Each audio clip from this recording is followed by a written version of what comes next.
This video is part 3 of Chapter 10, Abnormal Psychology for PSY 110S, the Psychological Sciences. Now we've talked about the anxiety disorders, and we've talked about OCD and related disorders. Now we're going to look at disorders that used to be categorized in a big section of the DSM called mood disorders. Instead of that big broad categorization, they're really in the DSM-5, they're separating out the depressive disorders from disorders that are bipolar, and so on.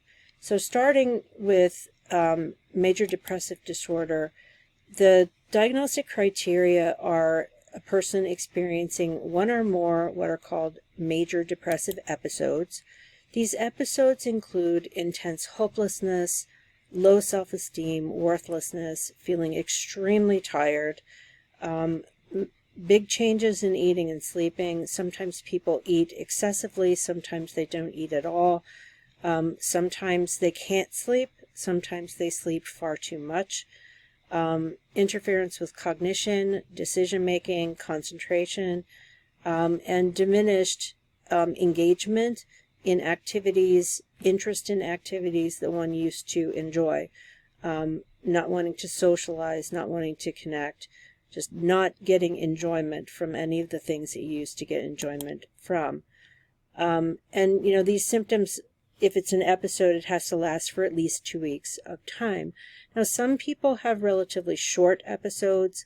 Other people have very, very long ones. So they can last from weeks to days to months, in some cases years. The prevalence rate of major depressive disorder is 7%. And I want to emphasize there's a difference between everyday regular sadness and unhappiness related to something that has happened to you and major depressive disorder. Major depressive disorder happens to people without a triggering event. So it's not like you broke up with your partner and you feel desperately sad due to the loss or something like that. Major depressive disorder means that it happens, but there's no external explanation for it for the person to recover from. So it appears to be biologically driven. Now, we do see occurrences. There's a spike of occurrences from 18 to 29. But if you look at overall rates, older people are particularly vulnerable to major depressive disorder for a variety of reasons. About 19% of adults will have the experience of a major depressive disorder at some point.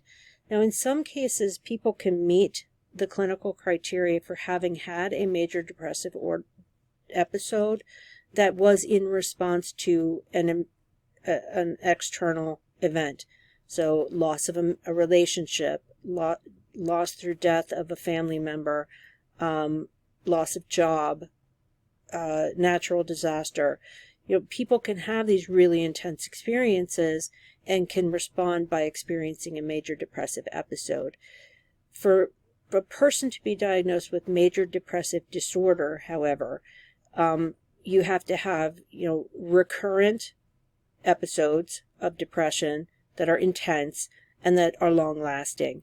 So when people have depressive experiences in response to events in their lives, they tend to be self-correcting. So people tend to experience the depressive episode and then recover, most of the time spontaneously, although they would recover faster with treatment. But with major depressive disorder, there isn't that sort of self-correcting experience. Females are typically diagnosed with major depression more often than men, and part of the reason some researchers have looked at sex hormones as a potential explanation, and possible differences between males and females in terms of their neurotransmitter balances. But there are also sociocultural explanations for the differences. Females are socialized to be more open about fear and sadness. Males are socialized to hide those emotions and also to express them differently. Females are socialized to cry, to be openly sad, whereas males are socialized to be more active in their response to negative moods, so being more hostile, agitated, angry, as opposed to the female role, which tends to say that, you turn your anger inside, you turn your depression into overt signs of sadness. So what can happen sometimes is that a male and a female go to their doctor with the exact same symptoms of a major depressive episode. Women are more likely to be diagnosed with depression. Men are more likely to be diagnosed either with bipolar disorder or with a substance abuse disorder, because even if the woman was drinking just as much as the man, clinically, there's a bias toward diagnosing males as the substance disorder is causing the depressed mood. For the women, it's the depressed mood causing the substance disorder. So there are some cultural explanations as well. Let's go through some of these explanations of major depressive disorder. There does appear to be a genetic predisposition in that there have been a handful of genes that have been identified that are associated, correlated with depression. We also know that through genetic genealogy studies that there are families where if you have, a first-degree relative with major depression, the succeeding generations are also more vulnerable to the same kind of disorder.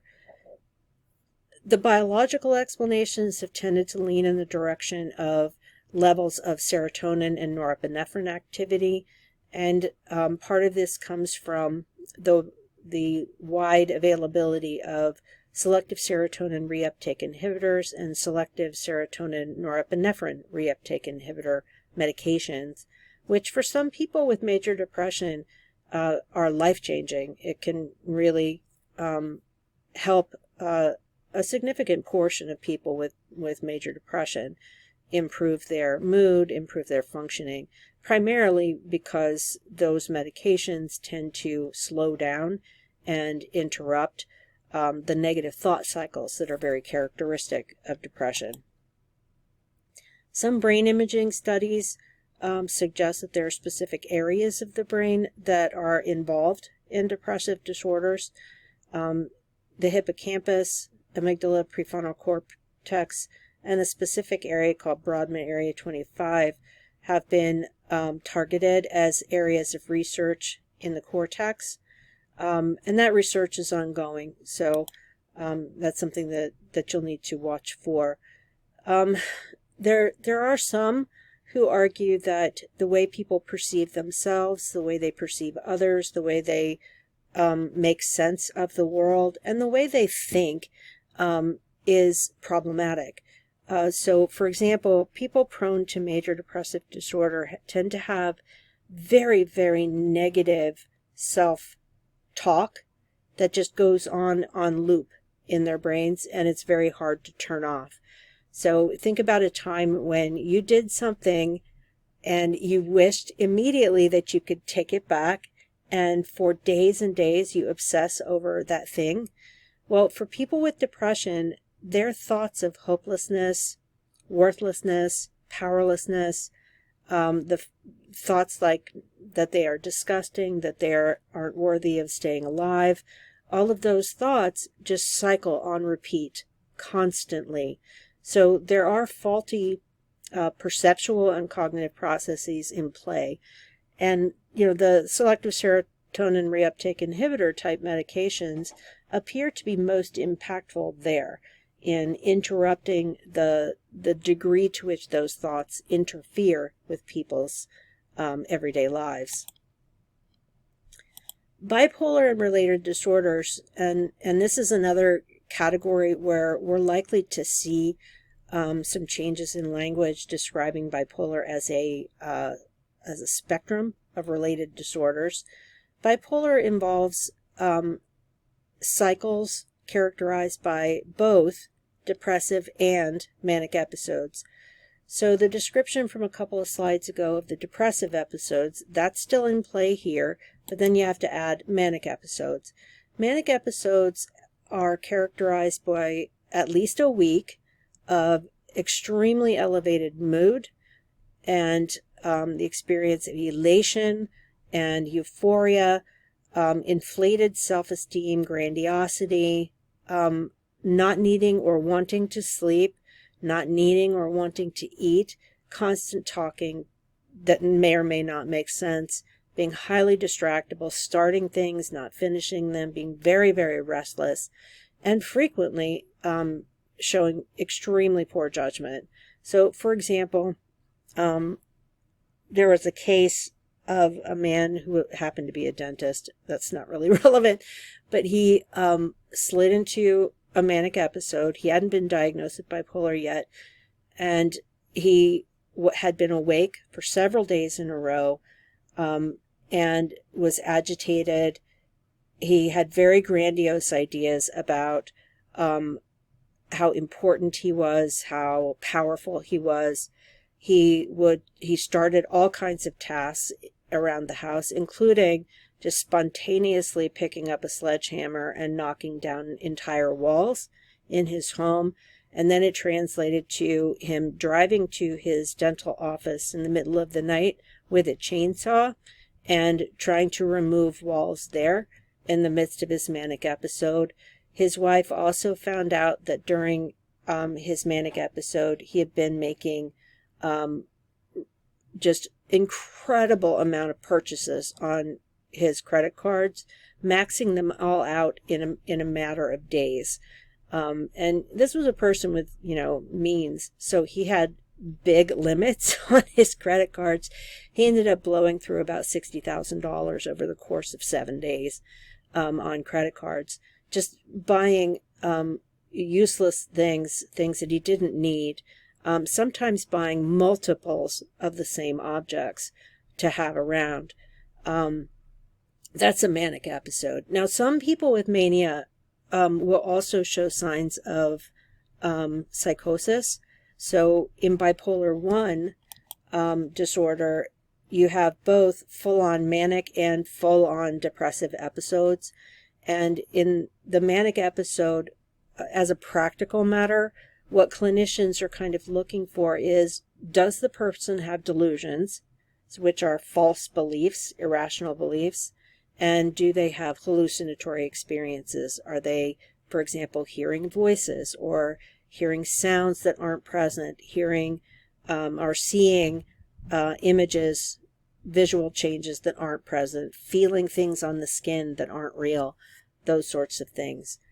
In bipolar 2, the depressive episode is just as intense as in bipolar 1, but the manic episodes are more mild, and those are called hypomanic episodes. As a practical matter for clinicians, the only difference between hypomania and mania is the presence or absence of psychosis.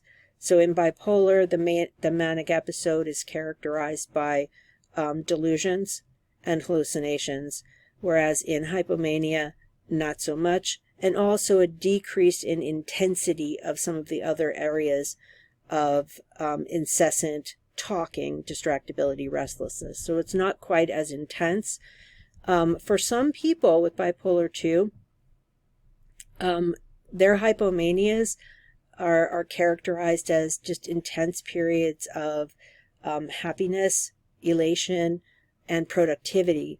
But for a lot of people with bipolar 2, it's not really that these are perceived as positive.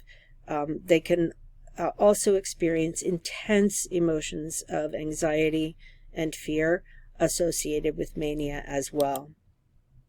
Bipolar 1 is diagnosed a bit more commonly than bipolar 2, but both are relatively rare, affecting about 1% of the population. There's a high heritability factor for identical twins, and it's pretty strong, about 70%. So if you have one twin with bipolar, there's a strong likelihood that the other twin will have it as well. And that tends to lean researchers in the direction of biological explanations for the disorder. Much research has gone into looking at specific neurotransmitters and their connection to bipolar, and that research is ongoing. The schizophrenia spectrum, and we are moving in the direction of describing schizophrenia as a spectrum with symptoms that have to be present to be diagnosed for at least a 1 month period of time. About 1% of the population is diagnosed with schizophrenia. The onset is usually late adolescence, early adulthood. Schizophrenia is often described as a psychotic disorder because, and this is the primary diagnostic characteristic that clinicians are going to be looking for, they're looking for ways of thinking, feeling, and acting that demonstrate a loss of contact with reality. So basically, in the DSM-5, schizophrenia means at least a 1 month period of at least 2 of the following: hallucinations, which are false sensory experiences, delusions, disorganized speech, abnormal behaviors, and so-called negative symptoms like a loss of emotional expressivity. At least one of the symptoms has to be hallucinations, delusions, or disorganized speech. In addition, this has to interfere with everyday life and everyday functioning. And you have to see over the course of a 6-month period of time impairments in functioning. So 1 month of persistent symptoms, and then sort of global impairments lasting at least 6 months. Schizophrenia is not, as is often mistakenly presented in the popular press, in TV and film. It's not about having more than one personality or identity. That is a disorder called dissociative identity disorder. Used to be called multiple personality disorder. And these two are often mistakenly mixed together in popular culture. They're not the same thing at all. Researchers and clinicians talk about schizophrenia as a disorder where you have this separation between normal and abnormal perceptions of the real world and what's going on in it.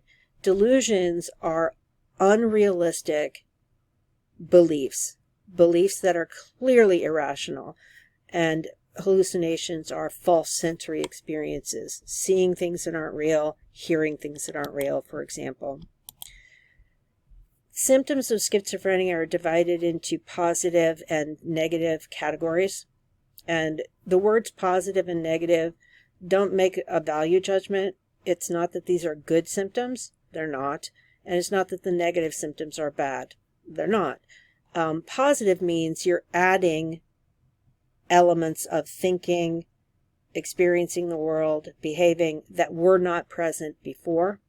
So adding hallucinations, such as false sensory perceptions, and delusions, which are false beliefs. Hallucinations are typically auditory. So unlike characterizations that you see in popular culture, where people see fully formed other people with whom they have conversations and relationships, that is astronomically rare. I mean, just incredibly, incredibly rare for people to have that kind of presentation. And that much better fits the narrative that people with schizophrenia actually have more than one identity, which is not true. So a lot of the time when people have hallucinations, they're hearing sounds that aren't really present. They're hearing voices that aren't present. They feel like they're emanating from outside of themselves. So people may hear just noises, buzzing, thudding, ringing, but they also may hear voices of various kinds. In some cases, these voices are saying degrading things, mean things, a running commentary on just how awful you are. But other times they're more positive. Sometimes they're fear-inducing. Sometimes they are paranoid voices that are leading people to believe that the world is a completely terrifying and scary place. Delusions tend to fall into a variety of categories. The most common are persecutory delusions, where people believe they are being persecuted, followed, stalked, and that they're in persistent danger. Delusions of grandeur mean, intense beliefs in one's powers and capabilities that are irrational and not connected to reality. So the one famous example was Professor John Nash, who was a Nobel laureate in economics for his production of game theory. His delusions tended to take the form of believing that he was the king or the master of his own country, and the country didn't exist, and nor was he the reigning king of said kingdom. It was a belief that was persistent. He also had a lot of persecution delusions that had to do with sort of Cold War themes, like Russian spycraft and so on. So they had some tie to his historical context and the culture that he was in, but they were clearly unrealistic and irrational. Now, negative symptoms are things, it's not that they're bad, it's that things that people without schizophrenia normally express are taken away. So losses of emotional expression, so there can be kind of flatness in emotional expression, loss of speech, low energy, limited social activity, and even sort of interference with normal hunger and thirst drives. So not remembering to eat, not feeling particularly hungry, for example. So changes in affect, changes in emotional expression, reductions in how good speech is are pretty common in schizophrenia. Finally, there are so-called disorganized symptoms of schizophrenia, and that can include speech that just doesn't make any sense. So people will be talking, but the words that they're saying don't hang together. This used to be called something like word salad, where you just have words that are tethered together loosely, but don't make any sort of rational sense. Inappropriate behaviors, inappropriate expressions of emotion, for example, laughing when laughter is inappropriate, crying when crying is inappropriate, may occur. There are a wide variety of causal theories about schizophrenia. There appears to be a genetic predisposition. So the concordance rate is about 50% in identical twins. So not as strong as bipolar, not nearly as strong as ADHD, for example, but strong nonetheless. Researchers have identified many genes that are associated with schizophrenia. That's a lot of genes to try and look at and figure out how they're interacting with each other as potential causes for schizophrenia. People with a particular gene called C4 have been found, for example, to have a higher prevalence or a higher risk of developing symptoms of schizophrenia. That suggests that it's probable that schizophrenia is caused by the presence of multiple genes that are either not functioning or they're functioning incorrectly in terms of being a cause for the disorder. There is some evidence that if a person genetically is predisposed, that some complications during pregnancy would basically make the emergence of actual symptoms more likely. So some adverse events during labor and delivery, during early postnatal life, have been found to be correlated with schizophrenia, and I'm saying that very, very carefully.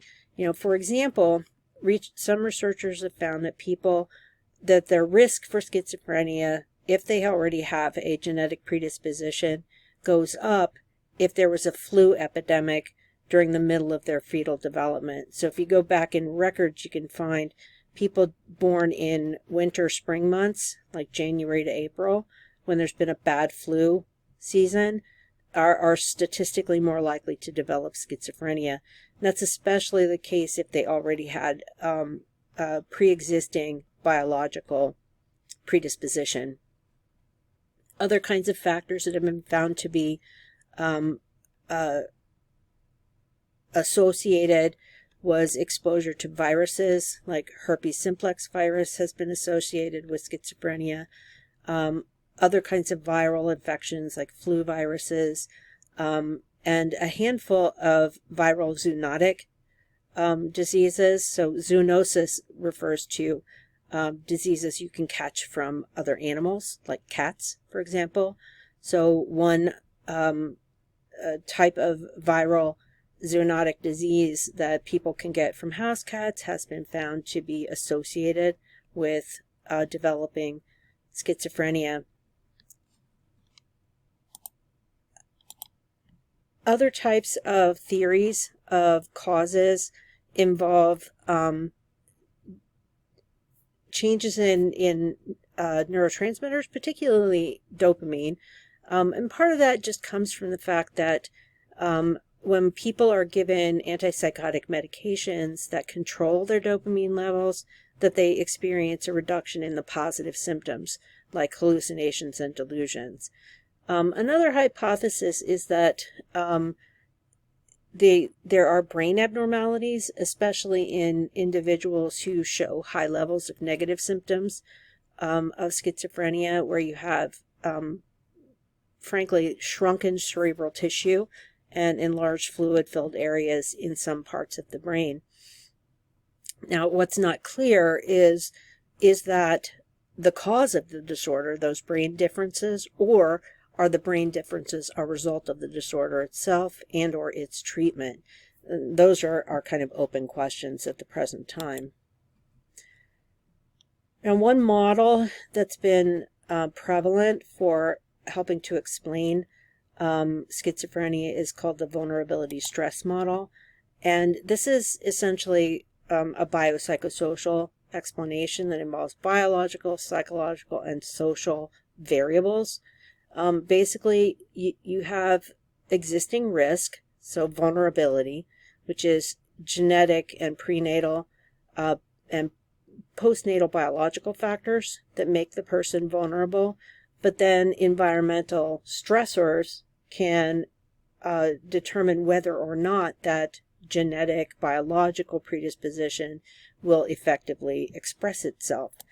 The level of vulnerability then is going to interact with stressful events, exposures to toxins, exposures to diseases, exposure to a stressful environment, to all kinds of things, can increase the likelihood of schizophrenia. What's been typical in research in this area is you can have a person who is developing fairly normally through childhood. In early adolescence, what's typical is seeing some soft signs of changes in thinking, changes in self-care, that it's moving in a direction of abnormal but isn't blatantly abnormal yet.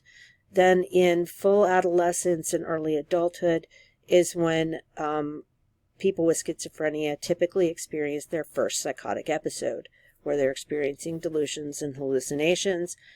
That time of life also is a time of life associated with heightened stress levels as well. So it's kind of a chicken and egg sort of issue. You have pre-existing vulnerability, a high stress time of life, and they both shape each other in a reciprocal way. While there is some evidence that dysfunctional families are a stress factor, there was an old theory of the cause of schizophrenia referring to the so-called schizophrenic mother, who was described by early theorists as being cold, dismissive, and neglectful. And it was argued that these mothers were causing the madness of their children. And this was associated also with autism, which way back in history was called infantile schizophrenia. And the assumption was the same. Bad mothers were producing madness in their children. Now, that theory has been completely debunked. That said, there's a correlation between dysfunctional family environments and schizophrenia. What's most likely, and you need to be very careful interpreting that correlation, what's most likely is that there's a reciprocal relationship. You may have some initial dysfunctions in the family, which may be a stressor that activates that vulnerability. At the same time, living with someone who has schizophrenia is itself incredibly disruptive, and it can lead to dysfunction in the family. So there's a reciprocal interaction there between the two. Now we'll shift directions to talking about personality disorders. I mentioned earlier in this chapter that personality disorders are very problematic.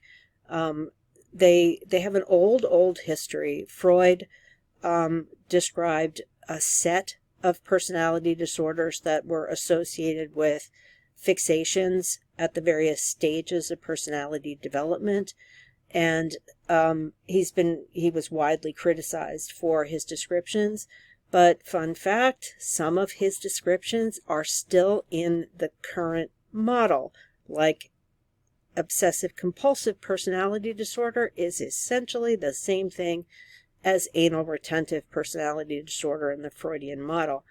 So let's talk broadly about what are these personality disorders and how are psychologists and psychiatrists starting to talk about them differently. Basically, a personality disorder is seen as a pattern of unchanging, long-standing personality traits that cause behaviors, thinking, and acting and feeling that goes against cultural norms. And it has to cause distress and impairment of everyday life and functioning. So what you're looking at here, some argue that these are learned patterns of behaviors that are an outgrowth of development. Others are less restrictive when they look at these clusters. And right now, especially for the cluster A group, these are the odd eccentric behaviors, there is some movement in the psychiatric community to look at those three: paranoid personality disorder, schizoid, and schizotypal personality disorder, to look at those as part of the schizophrenia spectrum of disorders, as opposed to looking at them as personality disorders that were learned. With paranoid, you have a person who has persistently reality-based fears that they are going to be harmed, that they're being followed, that they're being whatever. Like a person with paranoid personality disorder may believe that their spouse is going to cheat on them and harm them, or maybe that their family members are trying to poison them. Those are not irrational to the point of being described as psychotic, because they're theoretically possible. It is theoretically possible that someone could try to poison you. But in the face of, evidence that no one in the family is trying to hurt them, the person is still paranoid. With schizoid and schizotypal, you have more examples of odd behaviors. In schizoid, it's very devoid of emotionality, an absence of desire to be engaged or involved with other people in relationships. In schizotypal, you have really odd, weird ideas about the world that are not paranoid in nature, but just very odd and eccentric ideas about how the world works. a proneness toward conspiracy theories, for example, and odd ideas. Now, as I said, for many, they look at these cluster A personality disorders and see some natural connections to the schizophrenia spectrum. So there is some suggestion in the that in later versions of the DSM that these three will migrate over into that section of the book. The other two clusters are a little bit more of a mixed bag. In cluster B, you have dramatic, emotional, erratic disorders, which I'm not sure that those are three terms that are completely descriptive of what these disorders are. The first two, antisocial and borderline, have probably gotten the most attention. Antisocial personality disorder involves persistent refusal to or inability to control your behavior with respect to cultural expectations, like persistently breaking rules, persistently breaking laws, being manipulative, being argumentative, being hostile, and being prone to aggressive and violent behaviors. Borderline personality disorder is more complex. It's a disorder of emotional instability, intense attachments, intense connections to other people that are disproportionate to the level of connection that you have to them. But the real characteristic of borderline is emotional instability and difficulty with navigating turning on and turning off emotional reactions. Histrionic personality disorder is people described as being highly dramatic and excessive in their need for certain kinds of attention. In narcissistic personality disorder, it's borderline grandiose. You know, people think they're extraordinarily important. They get very upset when you don't treat them as such. In the cluster C grouping, you have anxious, fearful issues. Avoidant personality disorder involves social isolation and avoiding other people. Dependent is a very controversial category. It's described as people who are excessively dependent on others to make decisions, to take action, to understand their own experiences and emotions.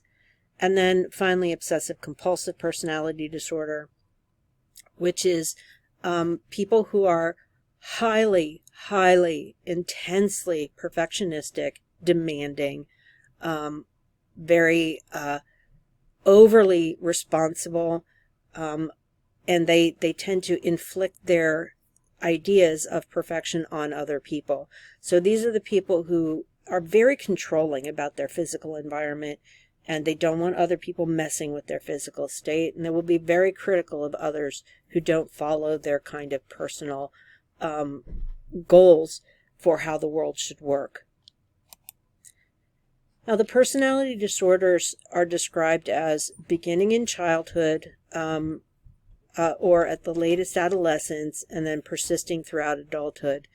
They're fairly common, although they vary across the different categories.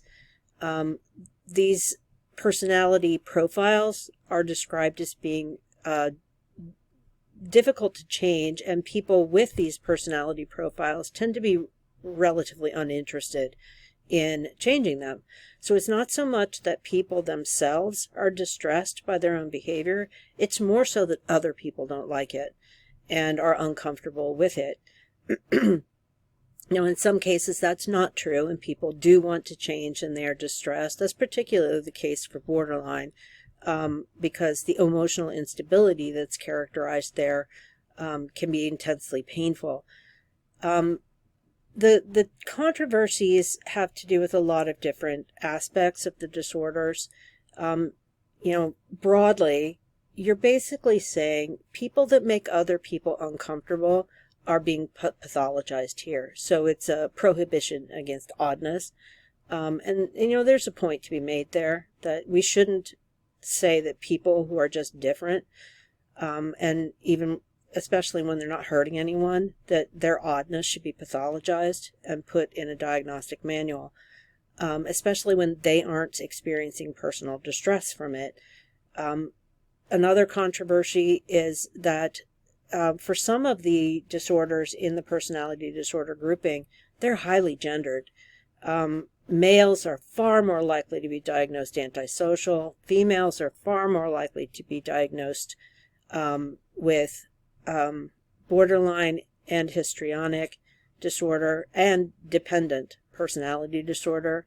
Males are also more likely to be diagnosed with obsessive compulsive personality disorder because males are just not supposed to be that way, whereas females are expected to be tidy, clean, neat, on time, demanding. Males aren't supposed to be that organized. So there are lots of issues related to gender stereotypes and normative expectations for gender in how these diagnoses are made. Every time the DSM comes up for debate, there's conversation about getting rid of the personality disorders. Some of them, though, appear like the cluster A grouping. It seems to me like the DSM committee is moving in the direction of popping those out of there and putting them on the schizophrenia spectrum. With borderline personality disorder, that's the one that's the stickiest because there is evidence of biological roots, biological causes of borderline personality disorder, and that suggests that perhaps it's not really a personality disorder at all. It's a disorder of emotional dysregulation that is biologically based or associated with trauma. So, with borderline in particular, there's some who are arguing it should be put in the grouping with PTSD. Others are not quite ready to pull that trigger. So the personality disorders remain controversial, in part because you're really just pathologizing people whose behavior bothers others, doesn't necessarily bother them themselves. There's also sexism questions, diagnostic inconsistencies, and a variety of other problems. And that concludes part 3.